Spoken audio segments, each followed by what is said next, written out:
या कुक्षि विवरे कृत्वा स्वयं रक्षति सर्वतः नमामि जननीं देवीं परां प्रकृतिरूपिणीं कृच्छ्रेण महता देव्या धारितोऽहं यथोदरे तत्प्रसादात् जगद्दृष्टं तन्मातर्नित्यं नमोऽस्तु ते पृथिव्या यानि तीर्थानि सागरादीनि सर्वतः वसन्ति यत्र तां नौमि मातरं भूतिहेतवे మాతృదేవో భవ పితృదేవో భవ. తులారాశి వారికి ఫిబ్రవరి నెల 2026 సంవత్సరంలో గోచార ఫలితాలు ఏ విధంగా ఉన్నాయో సశాస్త్రీయమైన పద్ధతిలో తెలుసుకునే ప్రయత్నం చేద్దాము. తులారాశి వారికి చతుర్థ స్థానంలో బుధ, కుజ, రవి, శుక్ర 4 గ్రహాలు సంచారం చేస్తున్నాయి. ఇవి నెలంతా పూర్తిగా చేయటం లేదు. అక్కడ సంచారం 4వ స్థానం అయినటువంటి సుఖస్థానంలో పూర్తిగా చేయటం లేదు. తదుపరి కొద్ది రోజులు గడిచిన తర్వాత అవి సంక్రమణం చెంది కుంభరాశిలోనికి ప్రవేశిస్తూ ఉన్నాయి. అంటే ఈ 4 గ్రహాలు బుధ, కుజ, రవి, శుక్ర 4 గ్రహాలు 2 రాశుల్లో ఈ నెలంతా సంచారం చేస్తున్నాయి. 2 చోట్ల ఒకే రకమైనటువంటి ఫలితములను ఇవ్వజాలవు. ఈ 4 గ్రహాలే కాకుండా పంచమ స్థానంలో పూర్తిగా నెల రోజులుగా ఉన్నటువంటి రాహుగ్రహం ఉన్నది ముందు నుంచి. దాని గురించి కూడా మనం తెలుసుకోవలసి ఉంటుంది. ఇక్కడ తులారాశి వారికి చతుర్థ స్థానంలో బుధుడు ఒక 4 రోజులు మాత్రం సంచారం చేస్తూ ఉన్నారు. తదుపరి 25 రోజులు పంచమ స్థానంలో సంచారం చేస్తున్నారు. ఇక్కడ బుధుడు చతుర్థ స్థానంలో సంచారం చేసే 3 రోజులు మనకి అందరి యొక్క సహాయ సహకారాలు, ఇంట్లో వారు, బయట వారు, తెలిసిన వారు, తెలియని వారు, ఇట్లా మనకి ఇంతకుముందు పరిచయం ఉన్నా లేకపోయినా కొంతమంది అట్లా అందరి యొక్క సహాయ సహకారాలు 3 రోజులు అందుతాయి. తదుపరి 25 రోజులు ఆయన మకరం నుంచి కుంభంలో ప్రవేశించారు. అక్కడ 25 రోజుల పాటు ఉంటారు. ఆ 25 రోజుల్లో వారు ఇవ్వబోయే 5వ స్థానం కాబట్టి 5వ స్థానంలో బుధగ్రహము శుభ ఫలితములను గోచార రీత్యా ఇయ్యజాలరు. కాబట్టి అక్కడ ఆయన ముఖ్యంగా సంతానం మీద దుష్ప్రభావం చూపిస్తారు.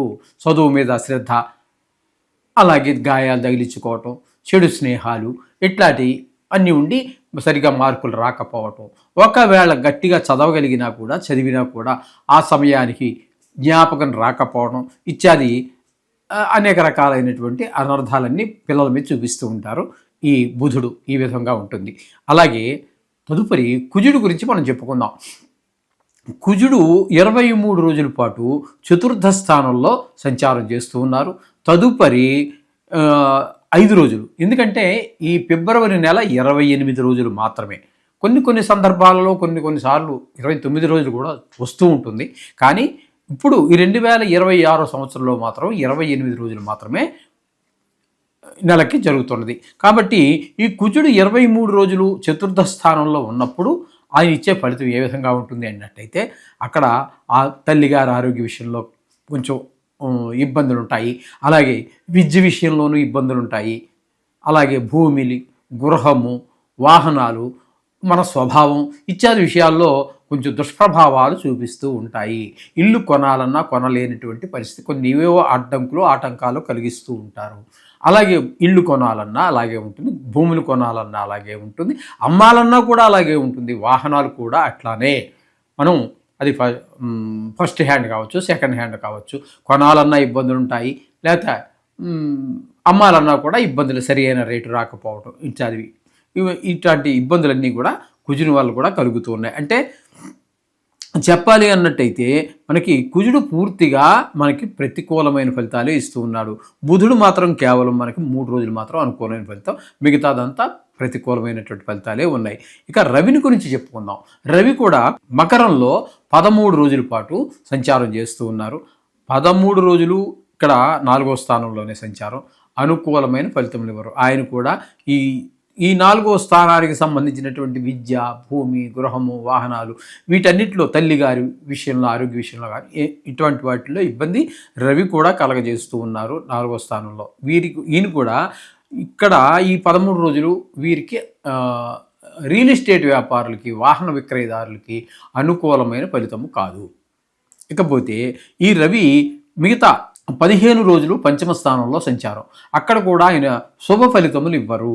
కానీ 4వ స్థానం ఇచ్చే స్థానంలో ఉన్నప్పుడు ఇచ్చే ఫలితాలు వేరుగా ఉంటాయి. 5వ స్థానంలో ఇచ్చే ఫలితాలు ఏంటంటే ఇక్కడ సంతానం మీద, ముఖ్యంగా చదువు మీద, వాటి దెబ్బలు, గాయాలు తగిలించుకోవడం, చెడు స్నేహాలు ఇత్యాది వాటి మీద ఎక్కువ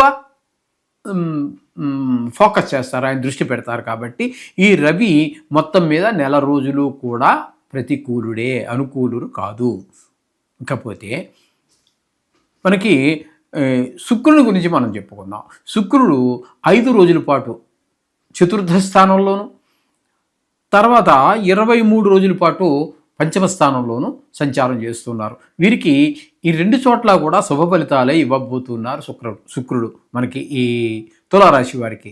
ఏ విధమైన ఫలితాలు వస్తున్నాయి అన్నట్టయితే 4వ స్థానంలో ఉండగా శుక్రుడు తల్లిగారు ఆరోగ్యం బాగుండటం, అదే వాహనాలు, గృహాలు ఇట్లాంటి వాటిల్లో అన్నింటిలో కూడా ఆయన మనకు అనుకూలమైన, అమ్మాలన్నా అమ్మగలుగుతాం, కొనాలన్నా కొనగలుగుతాం, వాటి వల్ల సుఖాన్ని కూడా పొందగలుగుతాం. ఈ విధమైన ఫలితాలన్నీ కూడా మనకి శుక్రుడు 5 రోజుల్లో కల్పిస్తే, తదుపరి ఆయన కూడా సంక్రమణం చెంది కుంభంలోకి ప్రవేశించి అక్కడ 23 రోజుల పాటు శుక్రుడు ఉంటున్నారు.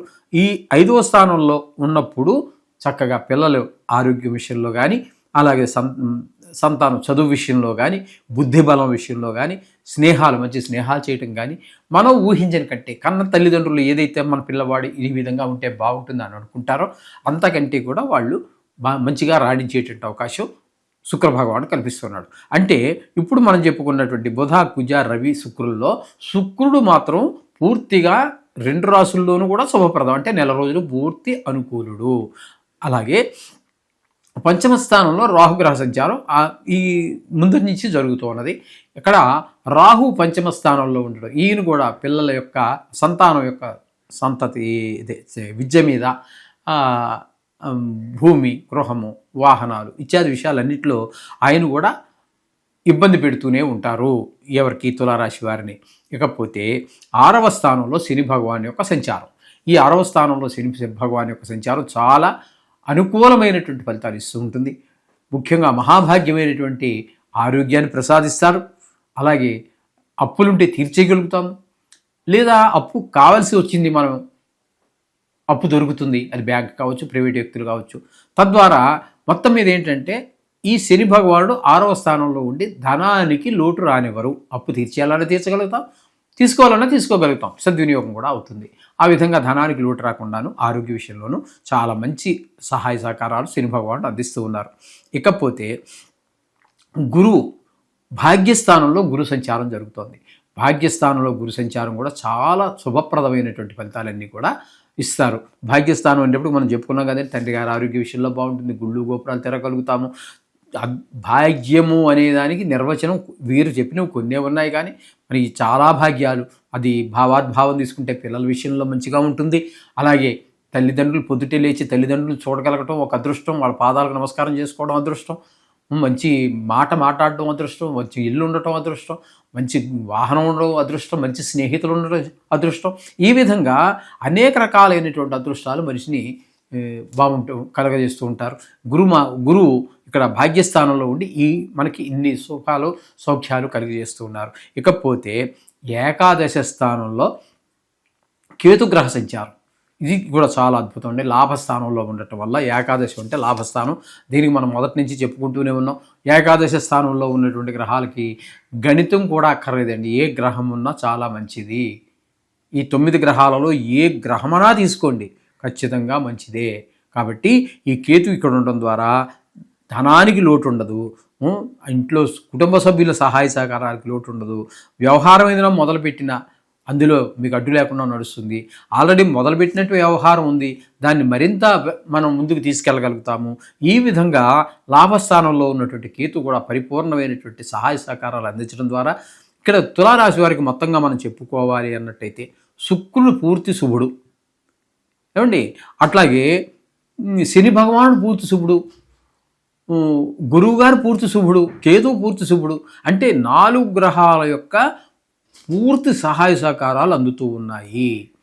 అందుచేత ఇది మొత్తంగా మనం చెప్పుకోవాలి అన్నట్టయితే సగం గ్రహాలు చాలా